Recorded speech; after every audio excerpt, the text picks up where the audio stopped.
ESPN's Bobby Marks goes off on the Charlotte Hornets and says they need to sell at the deadline. We'll get to that, plus your question and comments today on the Locked On Hornets podcast. You're Locked On Hornets, part of the Locked On Podcast Network. Your team every day. In a minute, cuz we live.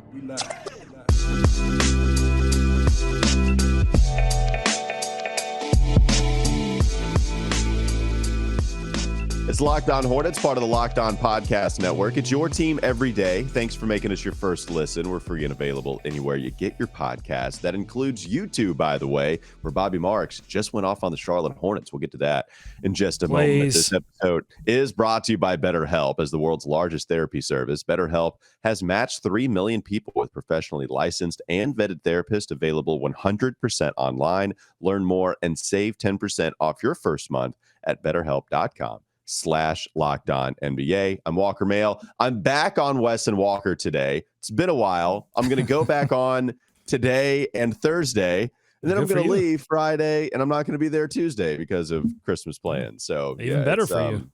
It's like a little, it's like Wes. Yeah, I know. A little come back to work at a 6-day weekend. I know. I need a vacation after my vacation. It was no vacation. It was bad. I had the COVID. Yeah. The listen, our listeners heard. We all. Thank you. I know. I told you yesterday, yes, that my boss literally said, I don't want you on the air if you sound like that. And I said, and you asked me the same thing, and I said, get your bleep on the microphone. I need you. That's right. He dragged me over here to the microphone. That's Doug Branson. You can follow his work, his substack, Every Hornets Boxscore on everyhornetsboxscore.com. Okay, let's get to this Bobby Marks rant here, Doug. So before we get to it, Bobby Marks on YouTube, on his Front Office Insider show, I believe that's right. And then he also had a write-up, a part of the Hoop Collective, Brian Windhorst, a couple different people contributing to that, Kevin Pelton as well, on ESPN.com. So Bobby Marks' portion of that was basically just to trash talk the Hornets for what they've done. Just wanted to go off, had this burning desire to do that. And what's interesting is I go back the last couple of years and see the Bobby Marks future rankings, right? You know how he'll always do that. I think during the offseason, he does it annually. And the Hornets have been falling back ever since we had the initial high of drafting LaMelo, and he's coming off his Rookie of the Year award. And Miles at the time is starting to come along. Then he has the big explosive play last year before he eventually gets arrested. And you have all this stuff that happened this offseason that was so bad. It's just interesting to see the sour on the Charlotte Hornets and where he used to think the Hornets were based off of their future rankings, right? Like he kind of liked what they did. But in this video, he goes off on their last 3 first-round picks, James Bouknight, Kai Jones, and Mark Williams. The first 2, Kai and James, sharing some time in the rotation, but never long. And Mark Williams hasn't seen the rotation at all. Instead, he's in the G League, and we'll get to that later on as well. But that's an indictment to Bobby Marks on the Charlotte Hornets because they just can't hit on their draft picks. He said on WFNZ just last week that it's an indictment on their philosophy throughout the NBA draft, which that's what he said. They need to change their philosophy through the NBA draft, which I'm not quite sure what that means. What did you have to say about some of Bobby Marks' comments here, Doug? He says a lot. Take us wherever you want to go. He's really upset. Like, I don't know. He's very angry at the Charlotte Hornets. Like, that was what surprised me the most on the YouTube video, at least. I think the write-up was pretty generic, but the YouTube roast that he goes on just seems like he just is weirdly upset with how Michael Jordan is running this team. And maybe he's just sort of trying to channel some of the social media, fever that is around Michael Jordan and the way that this team has been managed by him and Mitch Kupchak. But I mean, come on. Like, if you're I think what really got me about this video is that, he goes in on the fact that the Hornets, only have 8 wins at this point. He doesn't understand how Vegas only had them at 32 wins and not as the absolute worst team in the Eastern Conference. And it's like, Bobby, okay, they lost Miles Bridges and that sent them to 32 wins. But even then, had they stayed healthy, I think this team could have gotten to 32 wins. I'm going to say they could have done it easily. And, the fact that the injuries were the main driving factor behind this 8 wins, I think is indisputable. And he doesn't really even mention the injuries at all in this video. So I don't have much grievance with, his takes on the draft. The Hornets haven't drafted well. It's less about Book Knight and Kai Jones and Mark Williams, more so than some of the big mistakes that they've made in the past before that, but that he doesn't really dive into. But yeah, this team has struggled to draft quality players, especially in the first round. They've done well in the second round, but have struggled to draft quality first round players that contribute, multiple years and get extensions. There's no doubt about that. But to not recognize that injuries have been a huge factor in why they're not competing, I think is a little bit of a blind spot in this video. Well, and so maybe he doesn't care about the injuries. And the reason I say that is because he has a fundamental problem with the way that the Hornets have been building, because he also said on WFNZ with Mac and Bone just last week that Miles Bridges' arrest, understanding that we need to have all the sympathy in the world for Michelle Johnson, the kids, the actual situation that matters in the real world, under that caveat, where that is first and foremost more important, when we deal with the consequences as far as the basketball team is concerned on the basketball court, Bobby Marks did say that not signing Miles Bridges to what was inevitably going to be at the very least $25 million a year. And that's real conservative. I was thinking more so 28, 30. So if you were going to get that kind of money, and the fact that the Hornets didn't give him that money, he thinks that was better for Charlotte and their long-term plans, which is also questionable, because I think if you believed in Miles Bridges as a player, that's a lot of money to give to a guy that didn't even make the All-Star team. Totally get it, right? Going to be 25 years old. I get that's a lot of money. I didn't have any problem at the time. I thought they kind of had to give Miles that money, hope that LaMelo came along and make a couple of moves here and there. I think their offseason goes completely differently. But he does have a fundamental problem with the way that the Charlotte Hornets have attacked each offseason for the last decade. So maybe he doesn't care about the injuries. That's fine. I do think that the injuries contribute to their easier path to bottom out, because they're already at the bottom. Detroit lost, and so now they have the worst Eastern Conference record and the worst NBA record, but Hornets still have the same exact odds to get that number 1 overall pick as the Detroit Pistons do, right? You have to be a bottom 3 team. So the fact that the injuries have happened, it does allow Bobby to have this take a little bit more at the ready, because that's why they're at the bottom of the NBA. Yeah, I don't think he gets to really the fundamental reason why this team is continuing to languish, after getting smoked in 2 straight play-in games.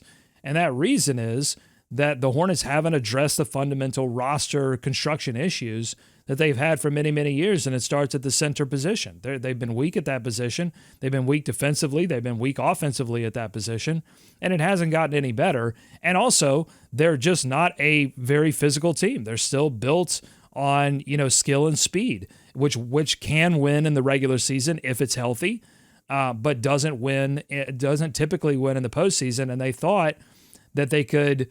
I don't know what, honestly, I don't think they thought they could change it via the coach, because Clifford has come in and tried to bring that level of physicality.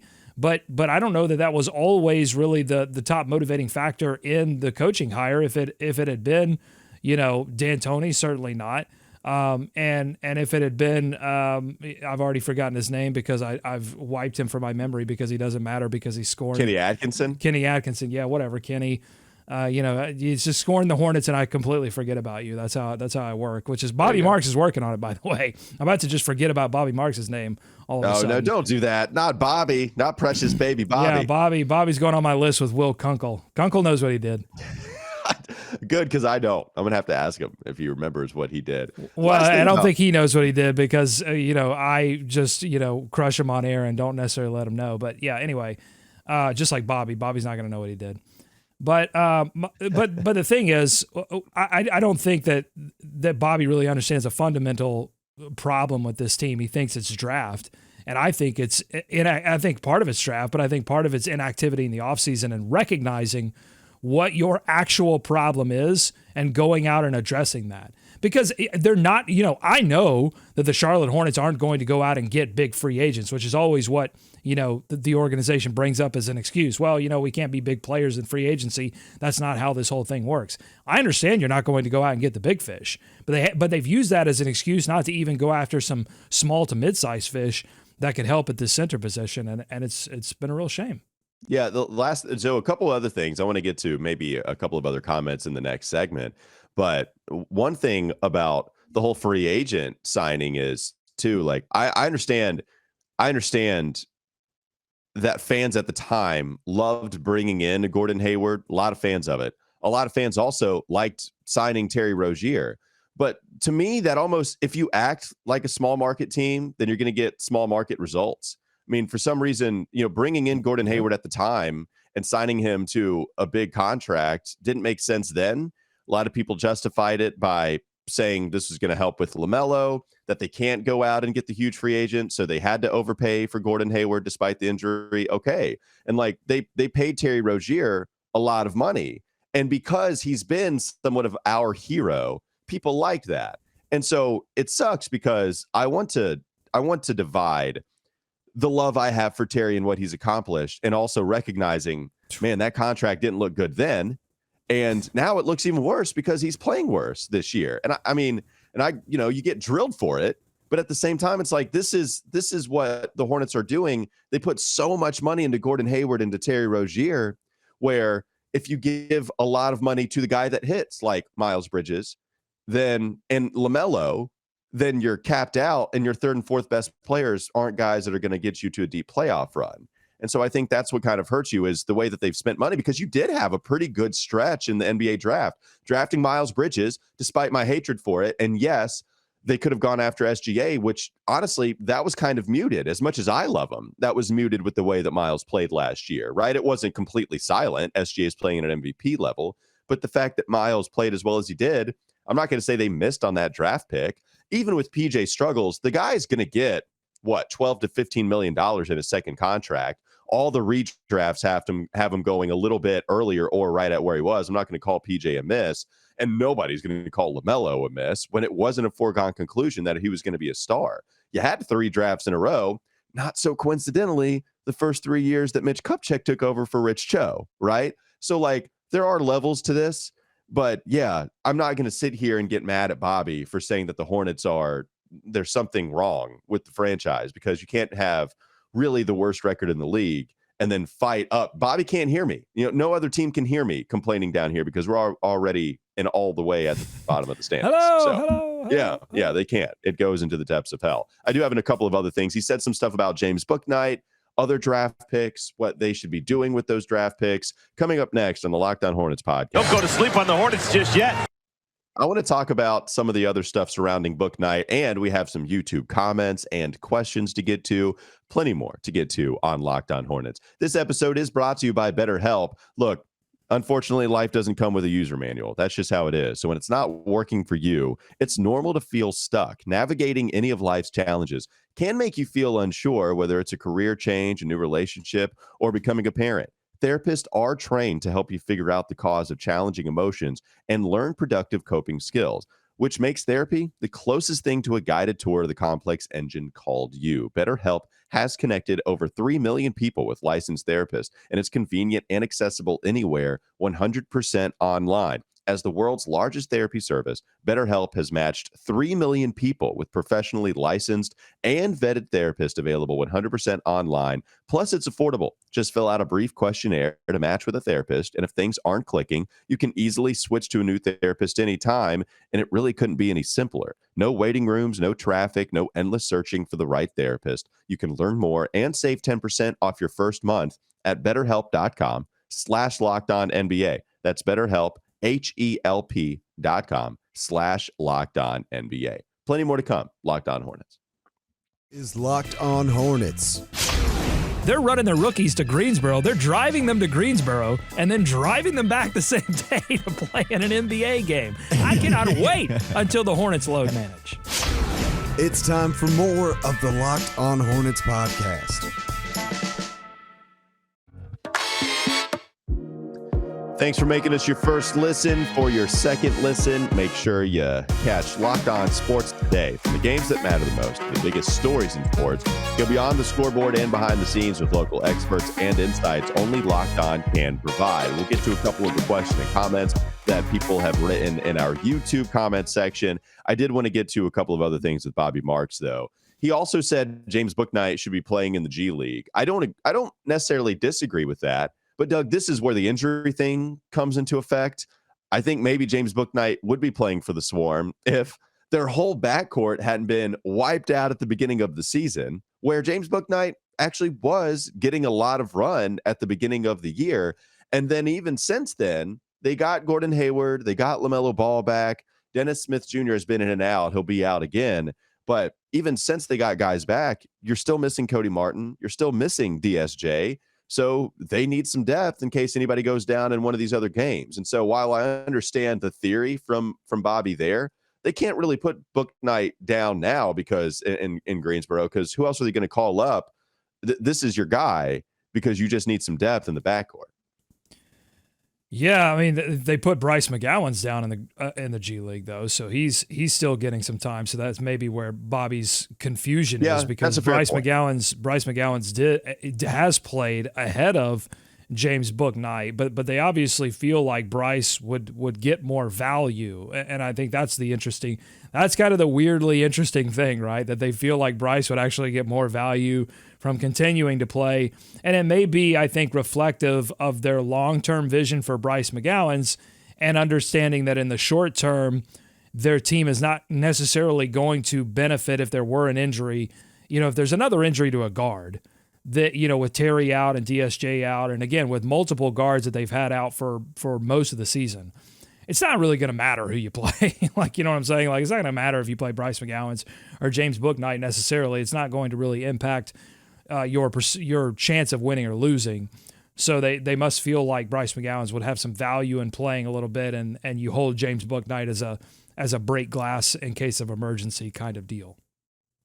Yeah, and that's something that Bobby had a problem with the Charlotte Hornets, amongst many other things. You can go check that out on his YouTube channel. I think it's like the front office, the front office insider show. He's upset. Like that. He's not happy. Should I allow that to transition us into the Mark Williams question via the comment section, or Sure. did you want to go to that in the segment? No, let's do it. All right. So Jason M wrote in, quote, still struggling. Yep, via YouTube. Jason M wrote in, quote, still struggling with the fact that we're literally the worst team in the NBA at the moment. That's since changed with the Pistons, but overall, idea understood. Yeah, we moved up a spot. Worst NBA team at the moment, yet our lottery pick from last year is sitting in the G League. I mean, come on. What's the worst that could happen with playing him and ridding ourselves of Mason Plumlee? What do you have to say to Jason M, who writes that question in, Doug? Well, yeah, I mean, when he wrote it in, they were the worst team. They continue to be one of the worst teams in the league by record. But the team does not view themselves, if fully healthy, as one of the worst teams in the league. They don't look at themselves in the mirror and see themselves like that. They see themselves as a much more beautiful princess than their record would indicate. And so that's how they're operating. They're operating as if, all right, we're going to get this roster into a place where if it's fully healthy, it can compete. And that means, you know, playing the best centers that they have, which, you know, Mark Williams is not ready to be one of the best centers on this team. You know, I mean, that they would do that. They would play Mark if they were not interested in winning games anymore, if that wasn't the primary motivation.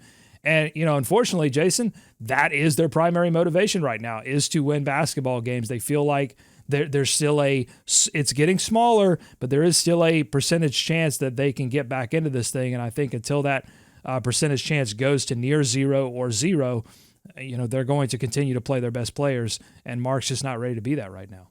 No, and I don't think Mark Williams would come in and be better than Mason Plumlee and Nick Richards. Here's what I'll say, though. It feels like a lot of Hornets fans want to see Mark Williams, and a lot of Hornets media members are understanding, hey, this is not the right time. I'm almost with the fans on this one a little bit more. And the reason why is because if you look at his G League stats, Doug, even better in some cases, and really the same things he was doing in college. I mean, so he's averaging over 20 points a game in 10 contests played. He has 2 blocks per game. He's shooting well from the free throw line. Not a huge sample, only two times he's shooting from their game, but it's like 71%, totally fine in the NBA. I'll take that from Mark any day of the week. 63% field goal percentage, really good. For me, if you're going to the G League, then I want you to get better down there, and I think that's happening for sure. But we've known Mark to improve and develop at a pretty damn rapid pace. And that's one of the things I loved about him coming out of the draft. It's improving so much in his first year, so much in his second year, where he finished the season both times playing better than he did at the beginning of each of those seasons. I think that's happening in the G League. We saw it in Summer League. We saw it in preseason. It's happened literally any level of basketball you want to bring to me that I've seen from Mark Williams. He finished better. That's happening with G League now. I value his standing reach. I value his athleticism. I don't value his physicality, but maybe it's time to put him in the NBA and say, dude, this is what you have to deal with. Like Joel Embiid and Nikola Jokic pushing you around for 8 minutes, and then we'll bring you to the bench. Like, that's what you're going to have to deal with. And I know, look, you and you pointed out in real time, this was your miracle after midnight revelation. I think also people kind of ran away. But you brought up the point that he got punked by Cabangeli in the preseason. There's no doubt about it, right? Cabangeli played well with Boston. But let's not forget, Cabangeli's been in the league for a while. You know, he hasn't been in the NBA a while, but he's been a draft pick. He's been in the league for a little bit. And yeah, I mean, that was a half a season ago at this point, or, you know, a quarter of the season ago. Let's just put him out there at some points. Maybe he gets a Kai Jones portion of minutes, something like that. I want to see Mark too, at least a little bit. I'm totally with you, and I'm with the fans. I'm just trying to tell Jason. Yeah, I'm just trying to explain to Jason why he's seeing what he's seeing, and it's because that Steve Clifford and the players on this roster have been given an edict from the organization: go out and win basketball games, and that's what they're trying to do. Now, I don't think Mark Williams should play if you're still playing Mason Plumlee, if you're still playing Nick Richards, if you're still playing Kelly Oubre, if you're still playing Terry Rozier. Nick Richards should start and Mark Williams should be the bench player, and you should trade Kelly and trade Mason. And, for pennies on the dollar, if that's the direction you want to go, that's how you have to do it. You can't play Mark, and bench Mason and play Mark with all of these veteran players, because I don't think it makes LaMelo better. I don't think it makes a big case because that's really going to make you play out of sync. And what I would say is, like, look at what happens, as exciting as Kai Jones has been, look at what happens after he got, some extended minutes over time. It was cool at first because Kai was surprising a lot of people, including the opposing team. But once he started playing more and more, the book was out on, like, okay, here's what you can do. You can draw screen fouls on this guy by doing X, Y, and Z. Like, the NBA quickly learns what your biggest flaws are and goes after them and exposes them. And Kai Jones has been exposed. Like, he's not going. I think he's going to continue to not get minutes until he improves certain things. So I think that's what would happen to Mark as well, unless the team was committed fully to not winning and looking terrible, and then you can play Mark all you want to. So this is on the front office to make those moves that would allow you to play a guy like Mark, because as he is right now, Mark is not ready, unlike Bryce McGowan. See, that's how I would contrast him to Bryce. Bryce is a player, what do we say all the time with Bryce? Bryce looks like he belongs. Translate that to, he looks like he deserves minutes. Like, you can play him with veterans, and the veterans don't look worse because he's on the floor. That's what would happen if you play Mark Williams, I think. Yeah, and last thing, I do think the comparison with Kai Jones, and I get Mark Williams isn't going to be better than Mason Plumlee. I think Kai is so unpolished. I don't think Mark Williams is going to travel when he gets a slip pass and then force up a fadeaway like jumper. Like, Kai's still experimenting. He doesn't know what he is yet. I mean, Kai is figuring out who he is in the NBA. I think Mark knows it for the most part. He's certainly closer to that than Kai. I think that would lead to less mistakes. At the same time, I'm not going to sit here and say Mark is better than Mason Plumlee at the moment. Last thing, just a quick comment. Mello 1 of 1 wrote in, quote, 2 straight games of giving up a 20-point, 20 rebound game is crazy. LOL. Yeah. And this is in the theme, right? This is the center theme that has been, as you called it, the fundamental problem with the roster construction. Well, yeah, I mean, Mason Plumlee is not a rim protecting big. Nick Richards has a pretty good block percentage on the year. Isn't fouling as much as Mason Plumlee. Mason Plumlee's fouling at a below average rate. But Nick, I think, has problems guarding in the pick and roll that I think Mason is a little better at navigating, so he can clog the paint. But if you're a big guy like Jokic or Sabonis who can hit threes, you can stretch Mason out, so you take away some of his ability to kind of sink back into the paint and anticipate your drive or anticipate you catching it on the roll, then yeah, I mean, there's no chance. But yeah, but look, Yeah. Jokic, they get a break tonight against the Clippers that don't have like, a world shattering big. I mean, Jokic is he's an MVP talent. Sabonis is a really, really special talent and is only going to get better. Like, so, I wish the Hornets had some kind of thing. I mean, it was the main fundamental argument behind going after Miles Turner is that you put someone at the center position that fundamentally changes the calculus, both of your team and how the other team guards you and attacks you. That's what Miles Turner does if he's healthy. And so that was, the fundamental argument behind bringing Miles Turner in. And that's what you're seeing when you have Plumlee. Plumlee doesn't change anything for another team. The only thing it changes is the bench's reaction when he takes a left-handed jumper. The reaction is phenomenal. You mentioned the Clippers don't have that kind of guy. I will say I was looking up all the people that corralled in close to 30 rebounds in the game. The last person to do anything close to that outside of Jokic, it was Zubats for the Clippers, and it was against the Pacers. He went 31 and 29. Well, there you go. So I thought I was bracing there. I was like, wait a minute. I don't remember Zubats getting 30 against the Hornets. Not against the Hornets, no, but he did it earlier this year. In fact, he did it November 27th. He got 31 points and 29 rebounds. So there is a guy that could do it. So maybe Zubats. Just be on look for 30-30 watch tonight with Zubats. All right, coming up next on the Locked On Hornets podcast. Don't go to sleep on the Hornets just yet. Doug has a Kelly Oubre stat he wants to get to. Plus, we do have some other questions and comments to read as well. This episode is brought to you by BetOnline. BetOnline.net is your number one source for sports betting info, stats, news, and analysis this season. You can get the latest odds and trends for every professional and amateur league out there, from pro football to college bowl season to basketball. They've got it all on BetOnline.net. And if you love sports podcasts, you can even find those on BetOnline as well. They're always the fastest and the easiest way to get your betting info. Head to the website today or use your mobile device to learn more. BetOnline, where the game starts. One more segment to go. Locked On Hornets. This is Locked On Hornets. To start this off, we all know about LeBron and how he built a school and it got a lot of fanfare. By the time 2019 closes, Bismack Biyombo is planning to have 6 schools. Take that, LeBron. It's time for more of the Locked On Hornets podcast.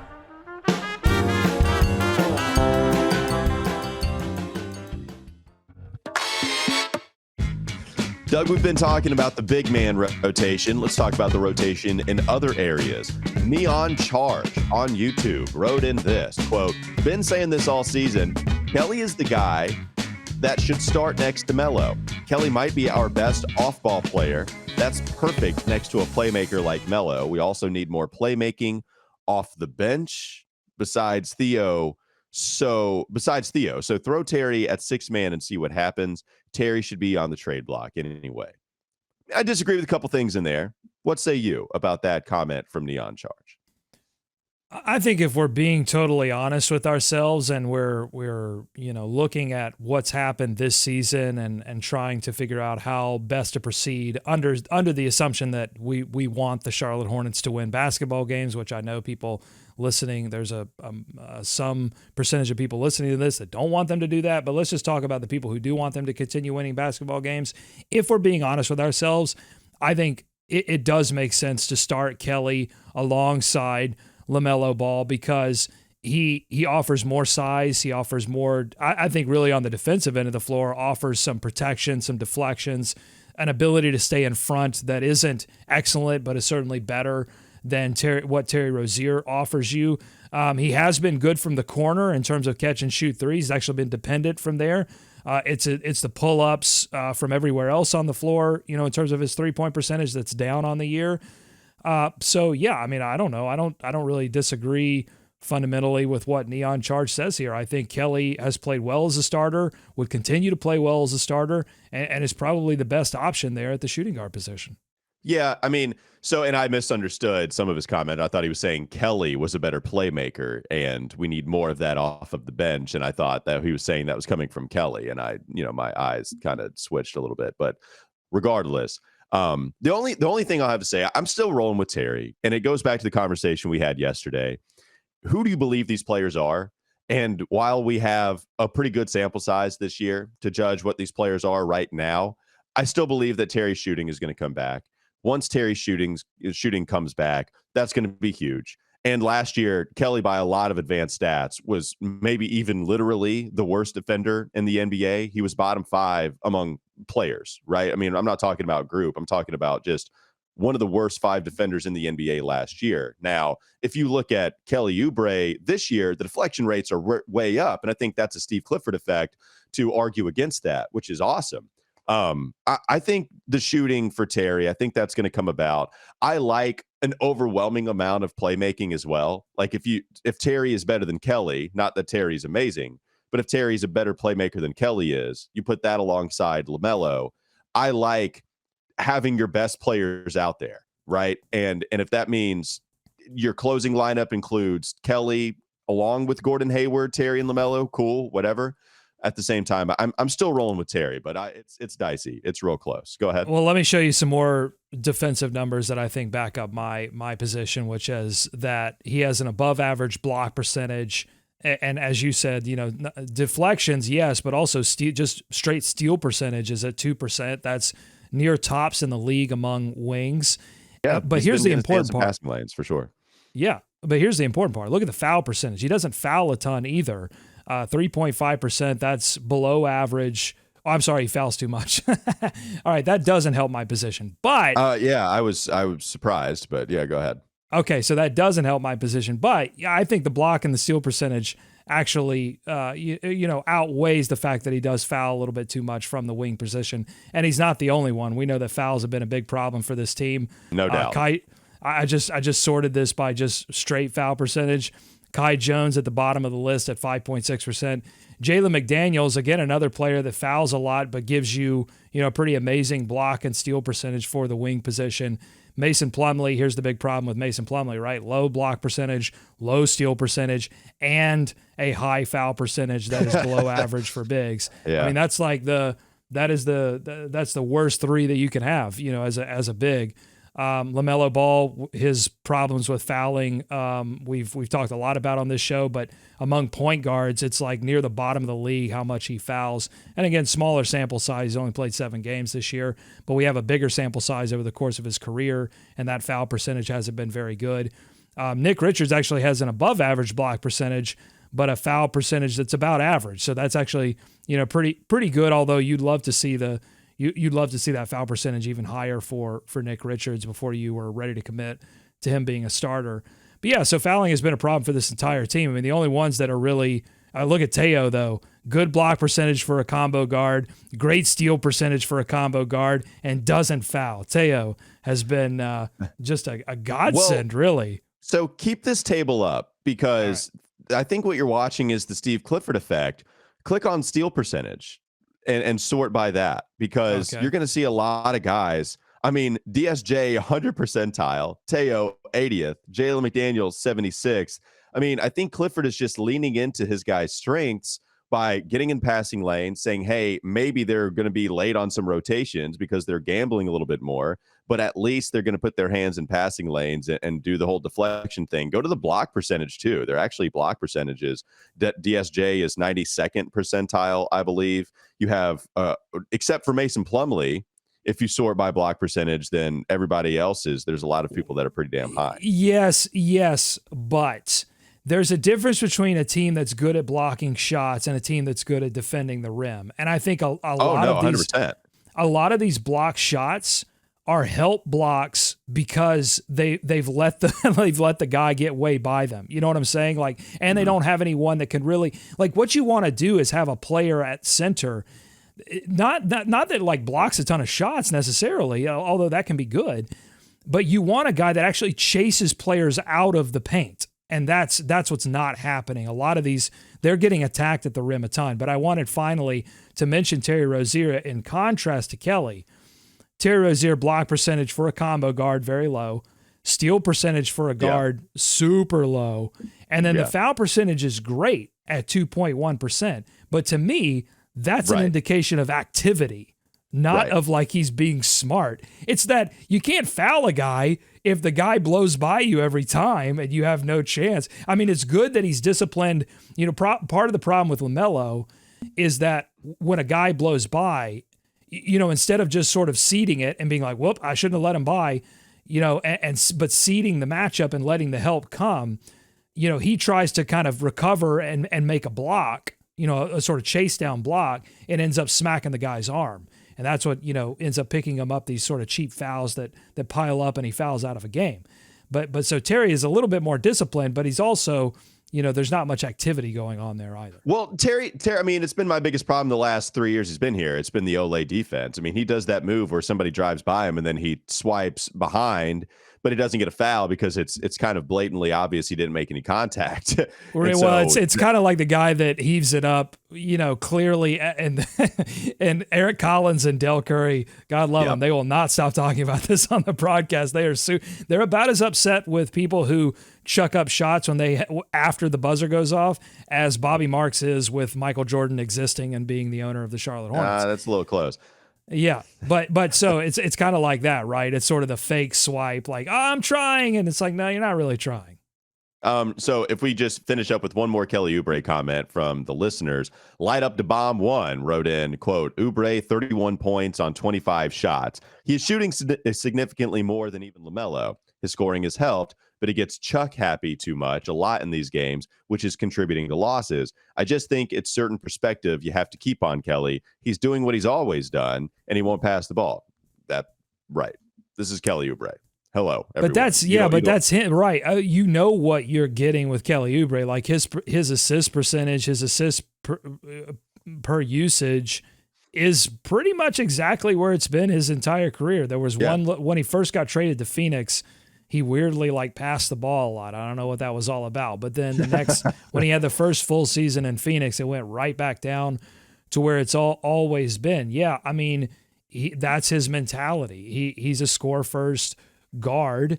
And you know, I did notice that he had 20 shot attempts in that game in the last game before anyone else had 10. LaMelo finally got to 10, but that was mostly because LaMelo was in foul trouble, and Kelly, without Terry Rozier there, Kelly assumes a responsibility for the offense. And I don't think that's necessarily wrong, because like, what other players on this team offensively have shouted with their play, hey, give me more responsibility, I'm ready. Like, they're not even Teo, because Teo's done great things in small batches, but we've even seen him when he's had to have more responsibility on the offensive end. You know, he's not like a crazy reliable shooter. So this team is full of those Kelly's guys. The guy. I mean, this is, but even for Kelly, that's true, right? I mean, even for Kelly, he's shooting as badly as he has since his Washington days. Never before that was she. I mean, everybody Kelly is. It's not just Kelly though. Right? That's what I'm saying. No, 100%. It's Kelly who is, even though Kelly is more close to what he's always been, it's PJ who just can't handle all this. It's just not. It's fine to experiment with it, but this is just not who PJ is. You're right with Teo. Like, well, he has a baby. PJ has a baby. You know, you get a baby, and true. all of a sudden, that's right. You know, the dynamics change, and you get an excuse. I mean, I understand that. No, 100%. But that's just who it is with everybody. That's why it was so great when Dennis Smith Jr. on higher volume was actually playing pretty well. Holy hell. Like, okay, he's here, and defensively, he's playing better. Well, the one thing, again, that I want to defend Kelly with is that Kelly shot a lot better last year Because LaMelo played, right? I mean, LaMelo commands, if you don't have a player on your team that commands a ton of attention on the defensive end of the floor, it's going to be difficult, especially as Kelly's former role as like just guy that stands around and catches and shoots 3-point shots. It's really difficult to do that if LaMelo's not on the floor. And honestly, it's part of the reason why I want him to start, because I think he's a more mature player and a better player when he starts and he's on the bench. And I'm not convinced that Terry would be a worse player off the bench than he is as a starter. I think there's a potential, because everything's upside down this season and they're desperate. Look, I'm going to say one thing to end my take on the show, which is this. If the Hornets win tonight and they continue to win with Kelly as a starter, I think it would be malpractice to bring Terry back and start him. Franchise malpractice. But Terry Rozier back in. Yeah, I think that's a lot. I would not call it malpractice, because you might. You're might winning games. How many games have you won this season? If you win 2 in a row, if you win 2 in a row with Kelly as a starter and you decide to put Terry back in the starting lineup, then I think you're sneak tanking. Then I'm gonna start to put the tinfoil hat on and say Steve Clifford is sneak tanking if he puts Terry Rozier back in as starter. That's fine. Maybe you just need to roll with it until it's horrible, and then you just go back to what it was. Last thing I'll say with the whole Kelly stuff, you mentioned LaMelo's impact on Kelly's shooting, and that's why he shot better last year. I also wonder this too. We're talking about Kelly, playing better as a starter more than a bench player, yada yada. What's interesting too is that Kelly's best numbers of the season last year line up with Gordon Hayward's availability. So Kelly, first half, a lot better shooter, putting up career numbers, shooting overall better from the field and 3-point land. Yes, that was alongside LaMelo, but that was also with Gordon Hayward. Gordon Hayward goes down, doesn't play the rest of the season. Kelly's asked to do a little bit more as well in the second half, and the numbers absolutely plummet to the point where he's actively hurting by going 1 of 8 all the time. So when you're talking about Gordon and Kelly, like you mentioned LaMelo having an impact, the shooting overall hasn't been different than what it was throughout his career. Like even last year, his shooting was the same. It was a little tiny bit better, but not enough to make a difference. The first half it was, and that's when you had Gordon as a facilitator and connector, LaMelo as your franchise player and point guard, and then Kelly could also benefit from all the health that was a part of the team. So just interesting numbers to look at there, and how players affect some of the other players on this squad. That'll do it for Locked On Hornets. Thanks for making us your first listen. We're free and available anywhere you get your podcast. That includes YouTube, by the way. And make sure you check out Doug's Substack, Every Hornets Boxscore, on everyhornetsboxscore.com. Have a great rest of your day. We'll be back to recap that game against the Clippers tomorrow. Malpractice.